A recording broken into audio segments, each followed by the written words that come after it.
Welcome to Almost Pro, the podcast where we shine a light on the athletes whose stories go beyond the scoreboard and hear from the experts who guide them. Today's guest is someone who's lived more than one sporting life. Toni Cooke is a former elite figure skater who represented Great Britain for 7 years, learning to perform on ice from the time she was 2 years old. By her late teens, Toni had trained with some of the world's top coaches, competed internationally, and medalled at the British Championships. And when the time came to turn professional, Toni swapped the competition rink for the stage, traveling across South America and Europe, performing in international ice shows before eventually settling in Australia. Here, she's built a career dedicated to giving everybody the opportunity to experience sport, working across gymnastics, motorsport, and now in tennis. Today, Toni leads the women and girls portfolio for Tennis Australia in Queensland, championing gender equity, inclusion, and leadership pathways for women in sport. Her story is one of endurance, reinvention, and purpose, and proof that sometimes the most powerful careers in sport happen long after you hang up the skates. Toni, welcome to Almost Pro. Wow, thank you so much for having me. What an intro. What an intro. We're so grateful you're here. Toni, we are so excited to have you here today. How do you start ice skating at 2? Yeah, so it's a bit of a funny story, that one. My mum actually took my sister down to the ice rink, who was a couple of years older than me, and she was 4, and she took my sister onto the ice.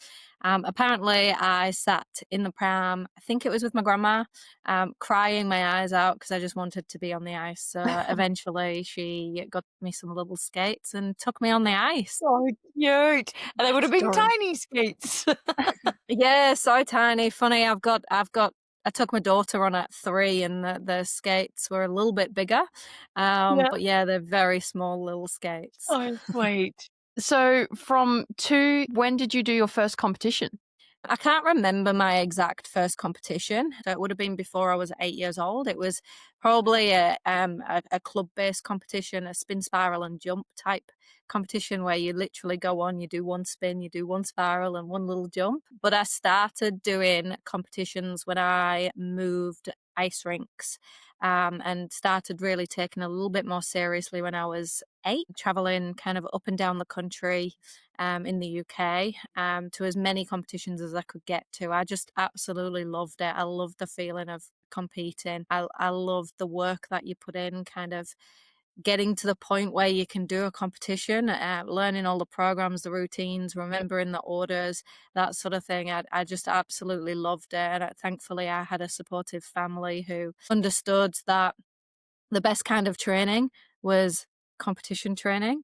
You can't get any other training that simulates a competition. And that those years where we spent going up and down the country and traveling to as many competitions as we could, that kind of really set the foundations, because I knew what that feeling of nerves was like, and that was a really familiar feeling to kind of step outside my comfort zone and feel those nerves and understand that they're a good feeling. Yeah. There's no simulating when something's at stake, right? Yeah, that's right. That's right. You can't. One of the things that we do a lot in figure skating is an athlete will come and we'll do a simulation competition. And essentially, you rock up at 5 a.m. in the morning with your skates, your dresses, have your hair done, your makeup done, exactly how a competition would be. You get on the ice and do a 6-minute warm up, which is exactly what you get in practice. And then you go straight on and run your program. But that's all great, and doing it at 5 a.m. in the morning, it kind of it if you can do it at 5 a.m. in the morning, you can do it at 3 o'clock in the afternoon. Yeah, But it right. doesn't quite give you the nerves. You don't quite Yeah. get those nerves, the Yeah, butterflies. it's so Just true.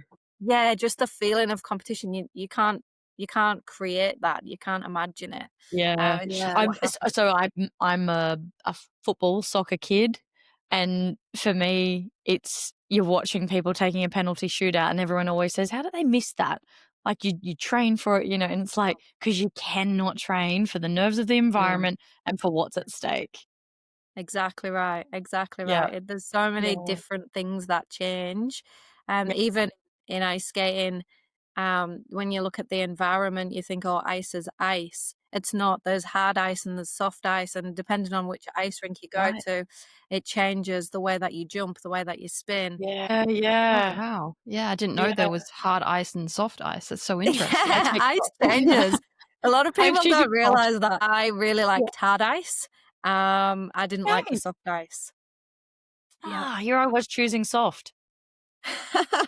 No, I liked hard ice. There's a crunch when you hit the ground. When the blade hits the ground, Yeah. there's a bit of a crunch, a bit of a bite. Yeah. That I just didn't get it with the soft ice. So Yeah. it didn't feel the same.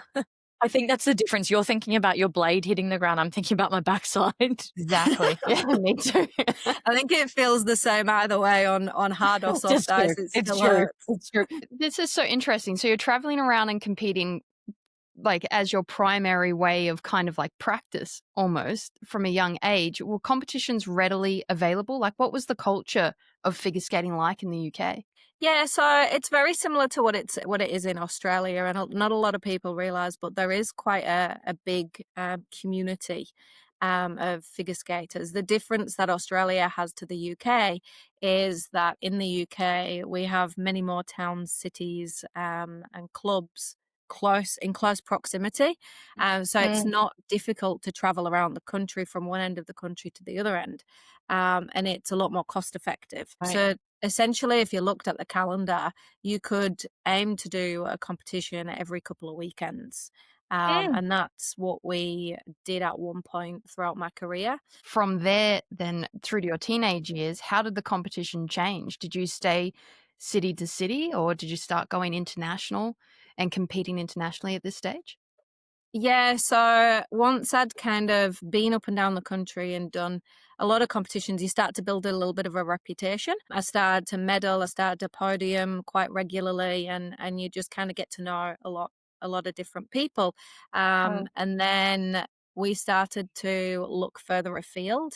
Initially, through the club that I was in, we started to look as a club and go, okay, what international competitions can we do? In the UK, we're very fortunate to be close to Europe. So that's what we started to turn our heads towards. I think I was around 12, 13, maybe, that we Mhm. started to look to do some internationals. I remember traveling to Belgium, Luxembourg, France, heap of different Cool. places, initially doing club competitions, and just getting a feel for what competition looked like overseas. Mm. And that I think was a big eye opener to me. Are you building a ranking to be able to do this? Yeah, so that me traveling internationally coincided with a change of the judging system, the international judging system. So previously, the when I first started competing, it was on a 6-0 judging system, which is what you see in the old movies where they hold a scorecard up and it says Yeah. 6.0, where you got Torval and Dean and they get 6.0 across the boards and things like that. And that's like the perfect skate. But that Yeah. system was very much an opinion system, Mm. where the person sitting in the judge's seat would create an opinion on how they thought the person had Mhm. competed against the Mhm. previous competitor and the competitors still to come. So it wasn't a very fair system. When I was about 13, they actually changed the judging system to what we now call the international judging system. And that system has a whole heap of rules and scores per element. So there's a whole technical specialist team that looks at your jumps, your spins, your step sequences, everything that has to be in your program. You then get some points based on that element, and then another judging team decides whether that was executed above par or below par.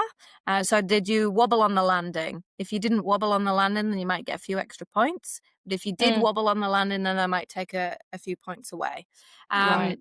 What then happens with that is you get your set score at the end, and then they put that into your national rankings and then your international rankings.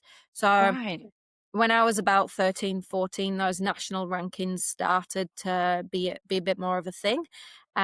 So traveling overseas and doing more and more competitions became more of a thing as well, especially because in Europe they were using the system more frequently than we were in the UK. So we started to shift that mindset and head overseas a little bit more frequently to build that score, because then we're using those scores to secure spots for junior worlds, and those Right. representative opportunities. And also the scoring system was linked to passing tests. So once you got out of the junior or the UK skate associated levels, you then moved into the international levels, which is novice, junior, and senior. Once you Mm. were in those levels, you could then start to pass tests whilst competing. So when they brought tests into competing, that was a bit of a game changer for me. I actually passed all of my tests. I think at one point I was the youngest senior test holder in the UK, Oh, and I wow. passed that test competing in Finland. Tony, what are you being tested for when you talk about these tests? Why do we need those? So I guess it's to test a skater's ability and whether they can compete at the level, at that standard. If you pass your senior test, that's the Olympic standard. So you have to Gotcha. be a senior Gotcha. test holder to compete Yeah. at the Olympics. Yeah. Um, Yeah. A form of qualifying.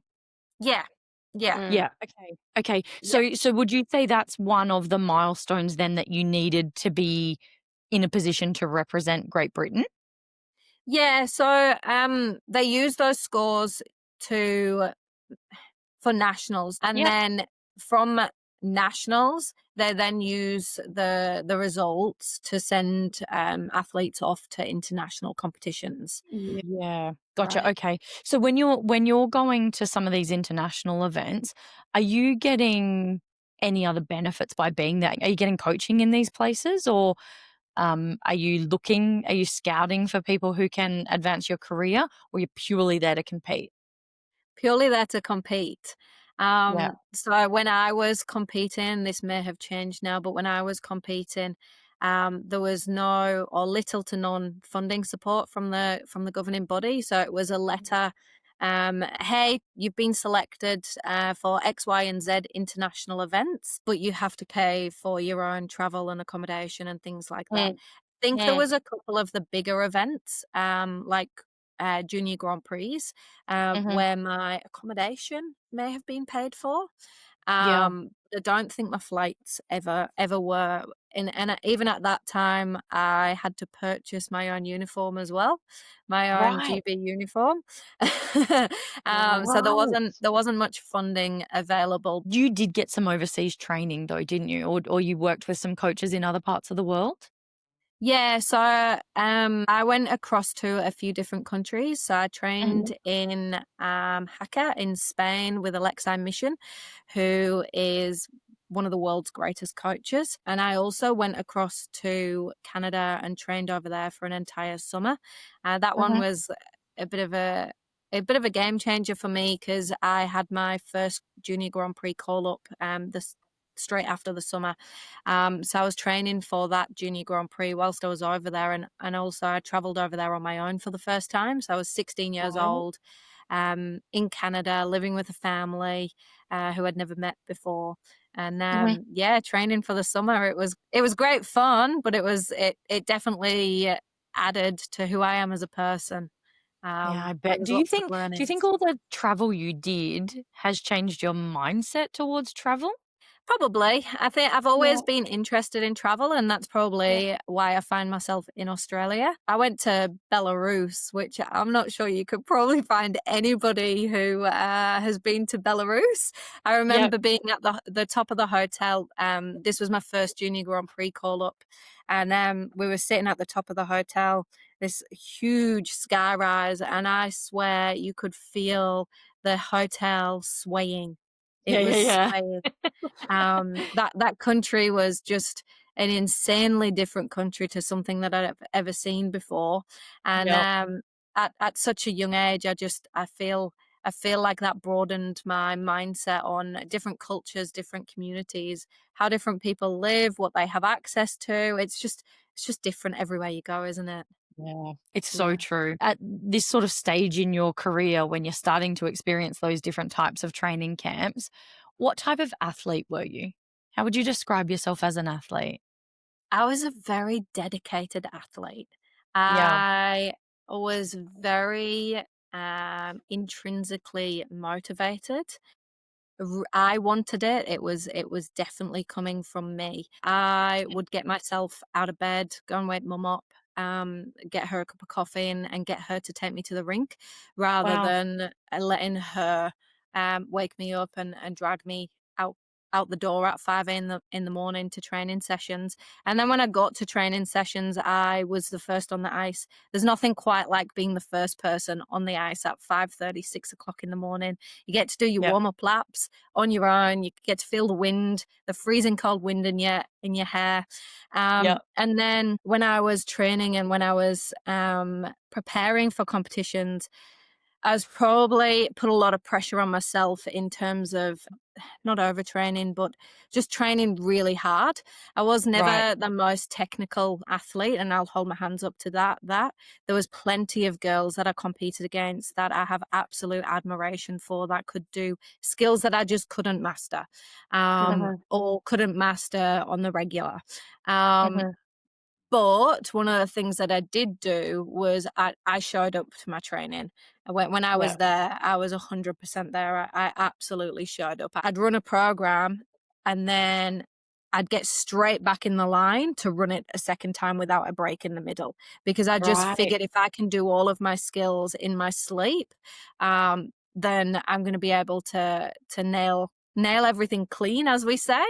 And I also the other thing that I was able to do, and which I think is a skill that not many skaters do have, I Mhm. was actually able to pivot on the ice as well. So if I fell on a jump, I knew the judging system inside out and back to front. So if I Mm. fell on a jump at the start of my program, I knew how I could shift my program around to regain points. If that jump that I fell on was a jump that was worth a significant amount of points and I needed to Mm. replace it, I was able to pivot mid-routine.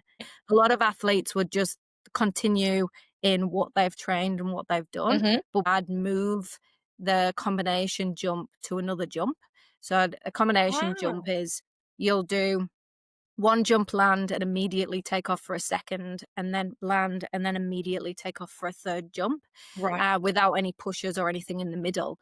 So if you fall on that first jump, you've lost the points of the second and third jump. Um, Yeah. so that was something else that I was pretty switched on with and able to do. And Wow. Yeah, that's Because amazing. how frequently we see an athlete lose their head in those moments. Mm. mm, And you're yeah, adapting in those moments, not just not losing your head, but also planning your next strategic move. yeah. One of my fondest memories was actually one of the competitions, and I have the best photo from it. I'll have to try and find it for you. Mm. Um, So my music had stopped mid-competition, which ordinarily would cause the referee to blow the whistle, stop, and pull you over, but she didn't. And the rule is, if you stop or if you get off the ice, that's it. That's that's the Right. end. You have to wait. Right. You have to keep going till the referee stops you. My Pulls music, it. this was Yep. back in the days of CDs, scratch Yep. marks, and things like that. My music had Yep. stopped. A lot of skaters would have lost their cool at that point because it is quite stressful, and I do remember being Yeah. quite stressed, and I remember looking at my Mm. coach, and she was banging on the barrier, "Keep skating, keep skating." It was the first time it had ever happened to me, and I finished the entire program. I must have only been 30 seconds into the routine, and I finished the rest Wow. of the program without any music.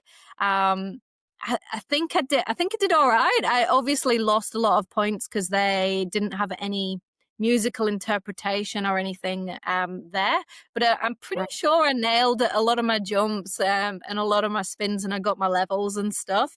And I just have the fondest memories of getting a real vibe from the audience that were cheering me on. They just really got behind me. And I just Oh, loved that right. feeling, even though I had no music. There was nothing for me to perform to. But there I was on the ice on my own, still going, and the referee didn't stop me. And now, time for a short break. Don't forget to like, follow, and subscribe to join the Almost Pro community and stay up to date with the latest episodes and news. To find out more or to apply to be a guest, visit almostpropodcast.com today. You have done so much training in this lead up to these events, and then for the music to go, that must have been so intense. However, it sounds like you were training so much more than the average other competitor. So did that come from knowing, like you mentioned, you were positioning yourself as the fittest because you knew you weren't the most technical, or did that come from a overarching goal, say like the Olympics? Like, did you have this pressure on yourself? I think my motivation came from always wanting to beat my own personal best score, which I think it's a good thing to have those personal bests. In the old marking system that I was saying, the 6-0, couldn't really do that. But when they brought in this new system, you all of a sudden had a personal best, but you could also break down that personal best into your short program score and your free program score. I also had the Olympic dream, as most athletes do have. That was there, and at one point I was on a training program up until I think it was a Sochi Olympics that I was aiming for. But yeah, the main motivator that I had was that personal best score. So intense. All of everything that goes into being able to compete at these levels it's just so much. How did you stay grounded through it all? Because from an outside perspective, there's a lot of intense sort of behind the scenes going on that you sort of hear about through in figure skating. So how did you stay grounded in amongst all of that? You know, the competing with each other, the judgment from other athletes. We know that the issue of body scrutiny has come up a little bit through figure skating as well. What was that like for you? Yeah, look, in reflection, I didn't realize it at the time until I got a little bit older. And in reflection, I think one of the things that did keep me somewhat grounded was, especially in the younger years, was just my dedication. All I wanted to do was skate. All I wanted to do was focus on me and my score, and how I was getting my score higher. As I got a little bit older, I started to see and realize and probably get more involved in the negative culture that figure skating can bring. And I think, in all honesty, that was probably the start of the end. For me, I started to see the negative culture. I didn't enjoy, as I got older, I didn't enjoy the people that I was surrounded by, the training environment that I was in, the constant comparison and the pressures that were put on me and other girls as well in the ice rink. And I just started, I started to get older. I started to see it a little bit more, and that was the start of the end for me, unfortunately. Such a challenging thing, right? Because the figure skating is such a beautiful, beautiful art, you know, and the work that it is very obvious you had put into being where you were it is such a shame when you hear that sports like figure skating and many others, it's not in isolation, but that you hear the challenges that athletes face. And we see many, many more documentaries now about sports, and we get to see a little bit more behind the scenes. There's this lifting of the curtain, so to speak. Is that what stopped your career in figure skating? I think that's what stopped the passion. I lost a lot of my passion in my training environment. I was um, the I was the top athlete in that club. I was the one that was probably the most driven and the one that was pushing to be the furthest. And it's a well known fact that those athletes at the top, you have to be surrounded by people who are better than you. You can't be what you can't see. And that was something that I think I really struggled with when I reflect back.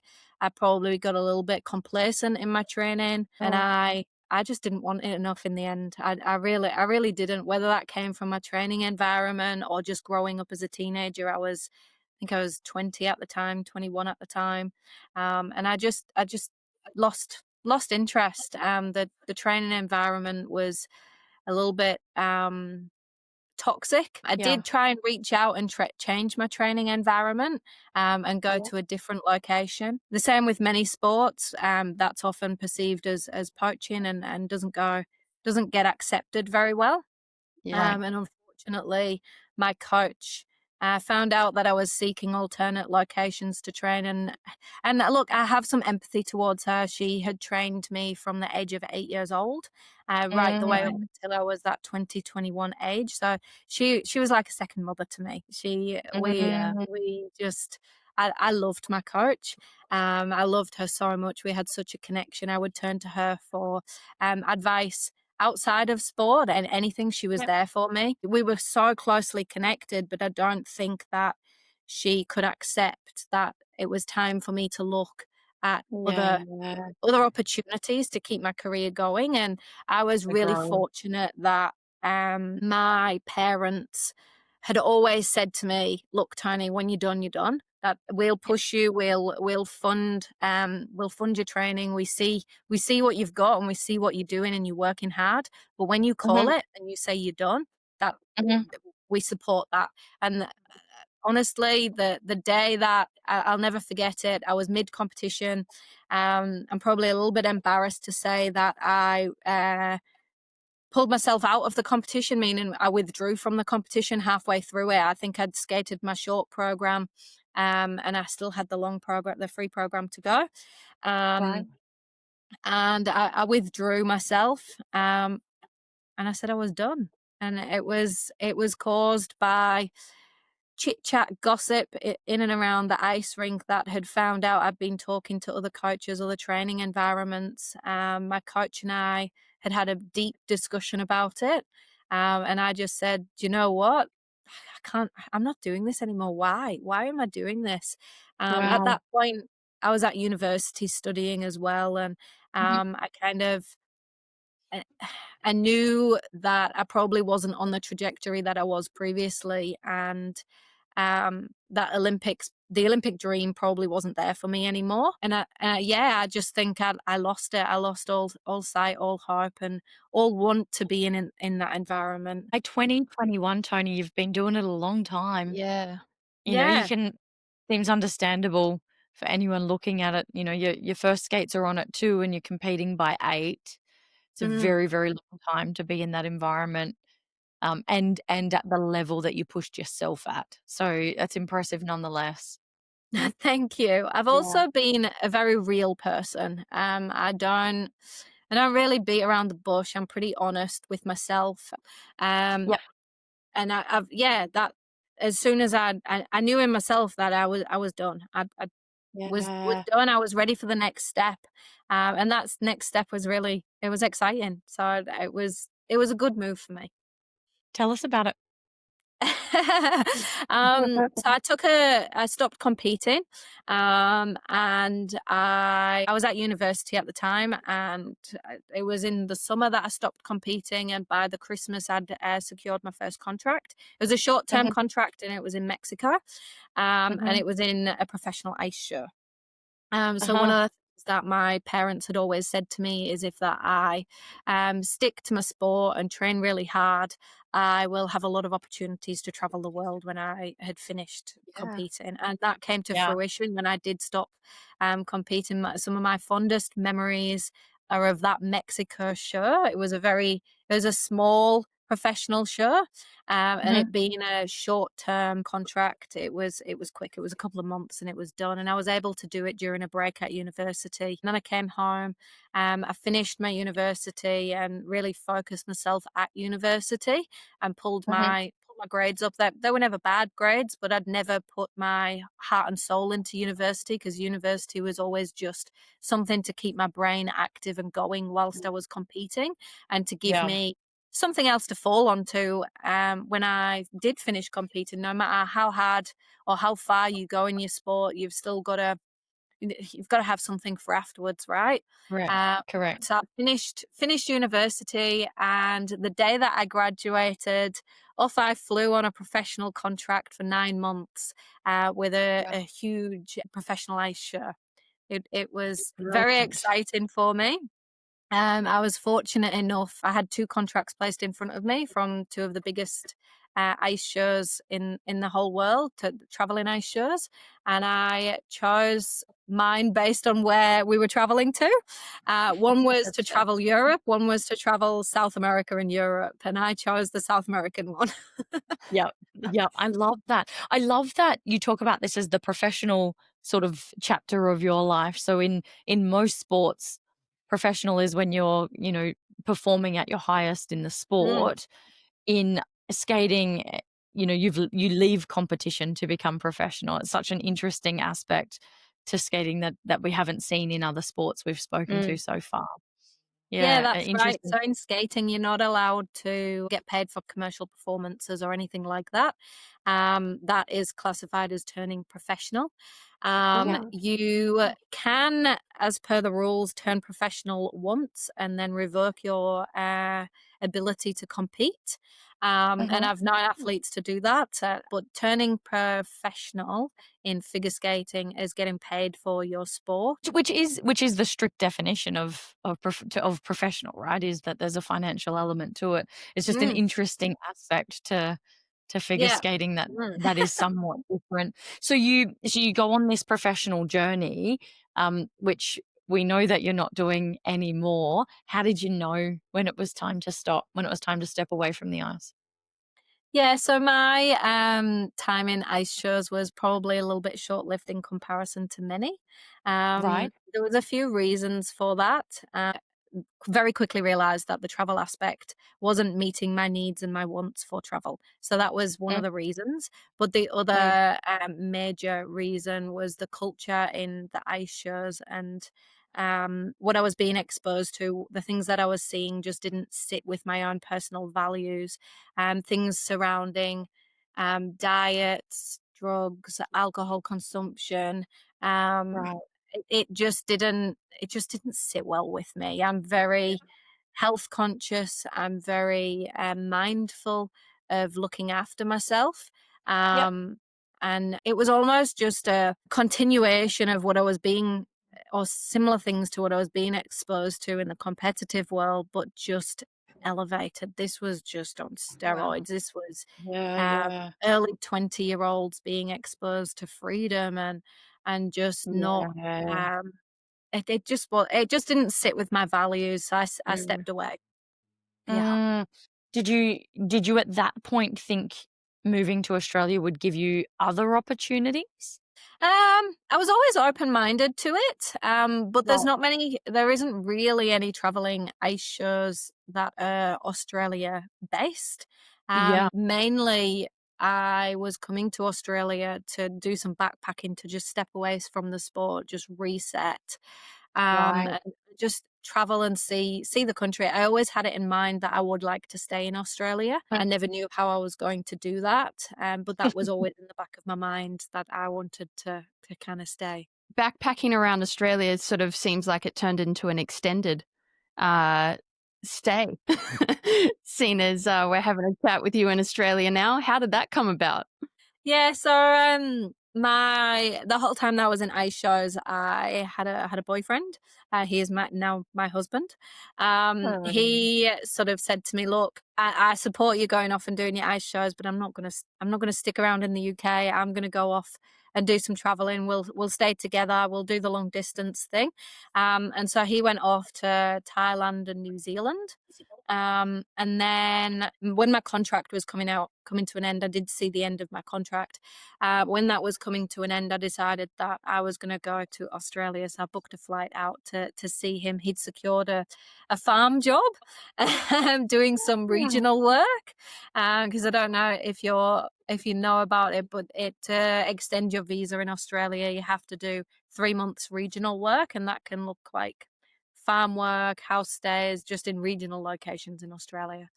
So he Right. was up in the beautiful little town of Walkerman near Cairns. Right. And so I had a flight booked. I flew home for 2 days, this is from the end of my contract with the ice show, dropped my suitcase off, did all of my washing, changed the gear from my winter stuff to my summer stuff, and 2 days later, I flew back out to Australia with my ice skates hanging off the back of my backpack. So the Wow. skates came with me. The skates came. Wow. Um, and I flew into Cairns and went straight out to now husband, and managed to get myself a little farm job. I will admit that living up there was probably one of the best decisions of my entire life. The Right. job that I got, I've flicked between a few different jobs.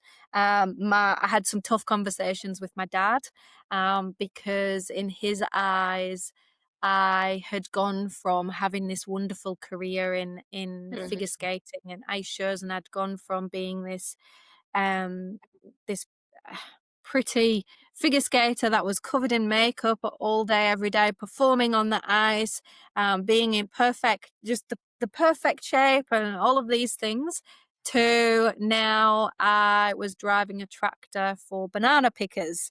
A group of Fijian guys employed me. So every day when I'd FaceTime Dad, I'd be in rags, and he would say to me, "Toni, what are you doing? Why?" And I'd say, "It's temporary, Dad. I've got to do it to extend my visa." And I was living, I'd show him around the place that I was living in. It was 3 caravans turned in on themselves to make like a square. And then there was a tin roof over the top. There was cockroaches running through the cupboards. You didn't store anything in the cupboards because there was cockroaches that ran through the cupboards. Bearing in mind, I'd gone from living in 5-star hotels, having my breakfast, lunch, and dinner given to me, and just being treated like a queen, basically. Now I was living with cockroaches. Dad.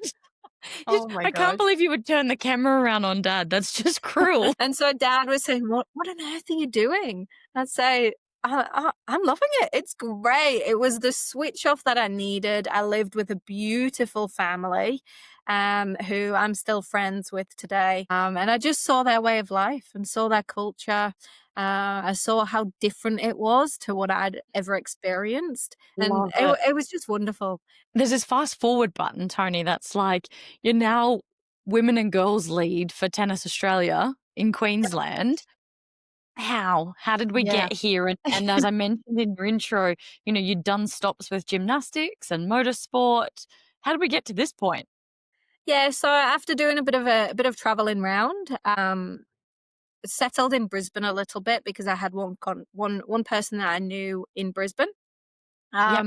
who was linked to the ice skating world. She used to not coach me, but she used to help me out in the UK as a bit of a coach. She was also one of those judges. She'd have a laugh if I sent her this podcast, who would test me. So she would be there at 5 a.m. in the morning, sitting with her glasses on and a little slip of paper, and she'd mark. Dead silence in the rink. Anyway, this lady, she was now located in Brisbane, so I decided to reach out to her and just said, "Hey, I'm keen to stay in Australia. How did you do it?" Because she'd emigrated.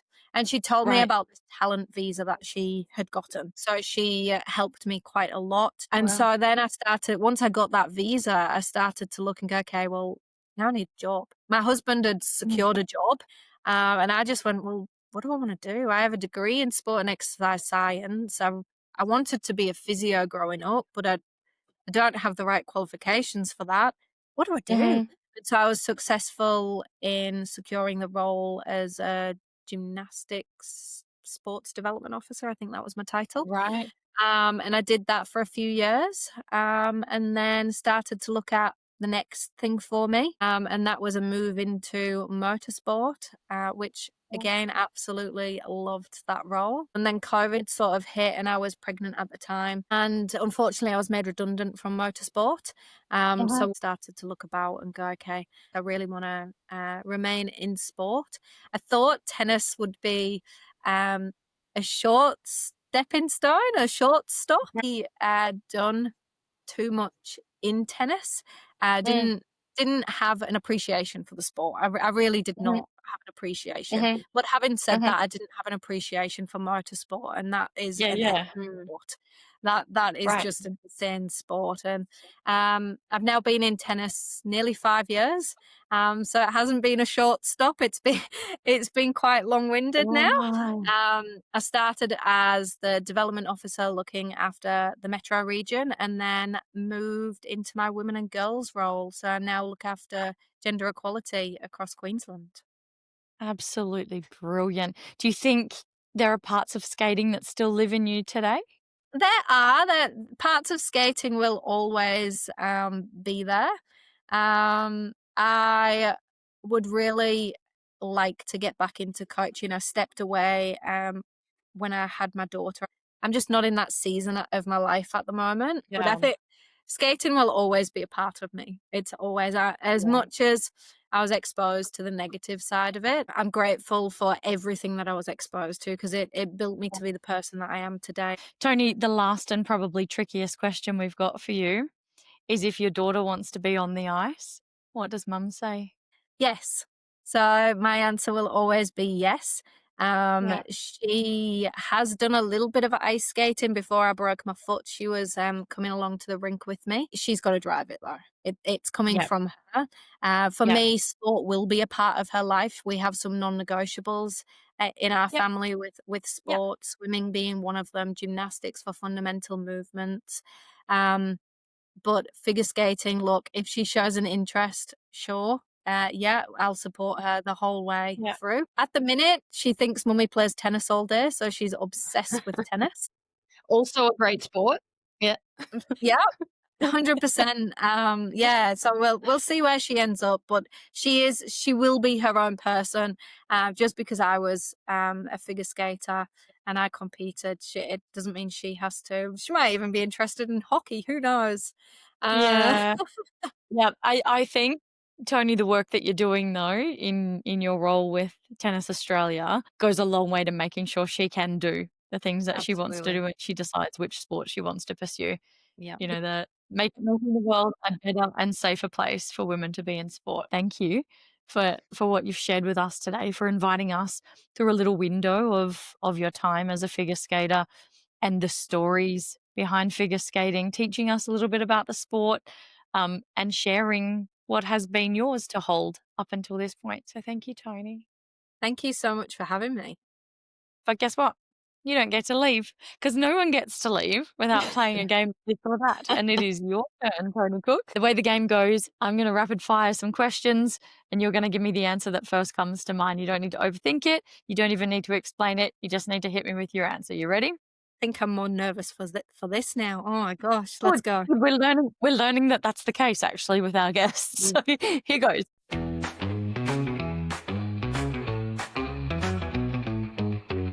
Competition or show? Competition. Camping or five-star hotel? Oh, camping.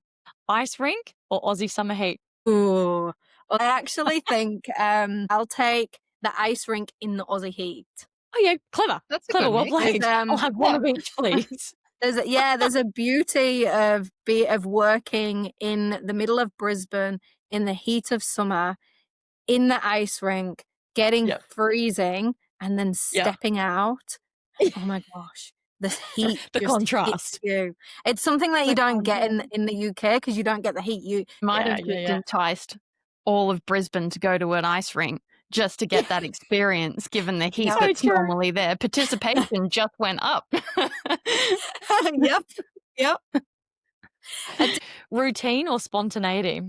Routine. Artistic judge or technical judge? Technical judge. TV binge or a book in bed? TV binge. Gymnastics arena or motorsports track? Motorsports track. Podcast or playlist? Podcast.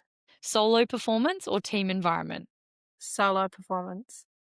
City bustle or country chill? Country chill. Today, figure skates or hiking boots? Hiking boots. And the last one, grit or grace? Grit. Love it. Toni, you have survived this or that on Almost Pro. Thank you.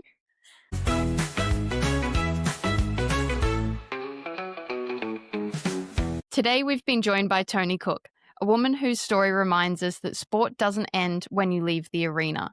From skating for Team Great Britain to leading development and change in the sporting landscape in Australia, Toni has shown that passion and purpose can take many forms. Toni, thank you for sharing your story and welcome to the Almost Pro crew. Thank you. Thanks for having me. And to everyone listening, if you enjoyed today's episode, follow and subscribe to stay on the journey. If you've got a story to share, or maybe you know someone who does, head across to almostpropodcast.com or find us on socials at Almost Pro Podcast.